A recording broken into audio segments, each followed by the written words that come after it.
To begin, we have to see that we are all energy.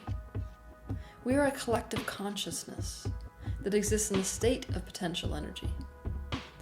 When that potential energy is focused, it becomes thought.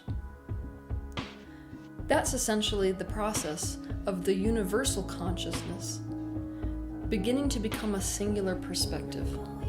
And once that thought is focused on enough, it becomes thought form.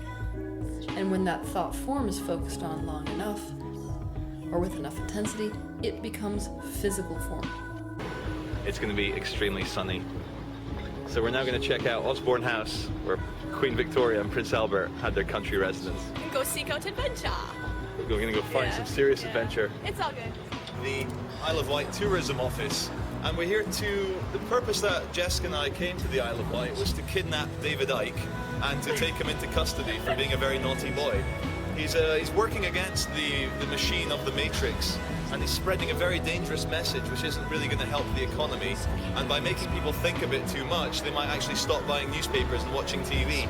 And then where would we be? I think we have to organise differently.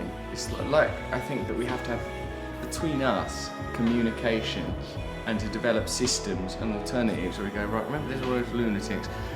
Okay, yeah, thanks, well done with your Nobel Peace Prize and your treaty and your $1 trillion of arms investment. Right, okay, we're gonna need to get food to people and protect the planet. Yeah, they're not gonna help, are they? They're lunatics. So what should we do? It's like we've got to just sort of ignore them and develop alternatives.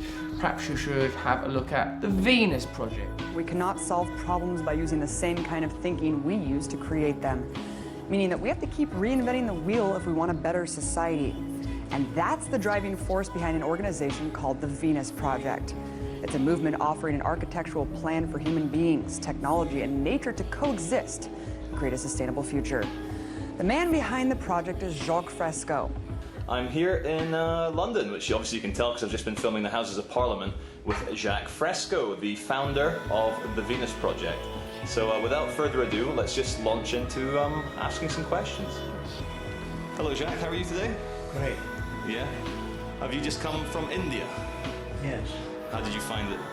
Smoggy, a lot of poverty, a lot of regimentation, and very little acts of freedom. One of the most fascinating people I've talked to over the course of this show is Zeitgeist Movement founder Peter Joseph.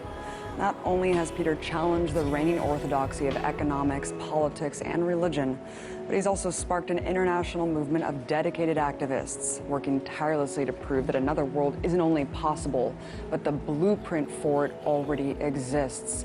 Peter joins me now to discuss. Always amazing to have you on, Peter.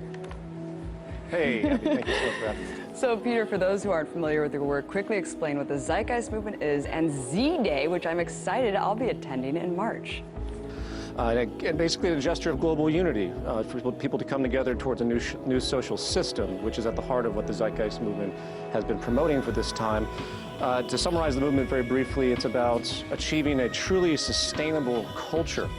It's about identifying that success is really public health. The public health is the ultimate measure, not material wealth. We have to, you can debunk the idea of material wealth very easily because it goes in infinite extremes. You know, how can anyone want more and more and more? Where does the satisfaction lie? So the success of a society is its identification with its place in the world and how we are in balance with society. And that's the new revelation. We see a lot of value shifts out there in the world right now that are trying to achieve better sustainability. Society which isn't run on greed and fear and scarcity. So I just want to say we're on the same side, and I just want to apologize once more for the division I created, because obviously yourself and anyone who feels the Venus Project or Zeitgeist is important and something for them does want change, as I do, and we're all in this together. So rather than dividing, we should come together. But you're getting fucked by the system where you barely have enough money to eat. You know, you look at how much a teacher makes in a public school system, it's fucking deplorable. It's amazing that it's accepted.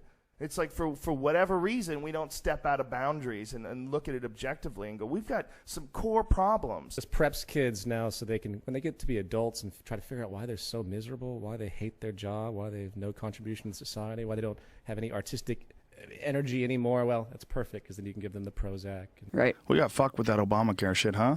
I don't know a single person that really likes it. No, it's awful. It's like it's just the insurance companies just wrote a bill basically, and now we have to buy healthcare. Yeah, it's like instead of giving everyone free healthcare, you have to buy healthcare. That's what it seems to be. It's insane. That's what it is. That's exactly I've never what it heard is. anybody argue successfully that it's a good plan.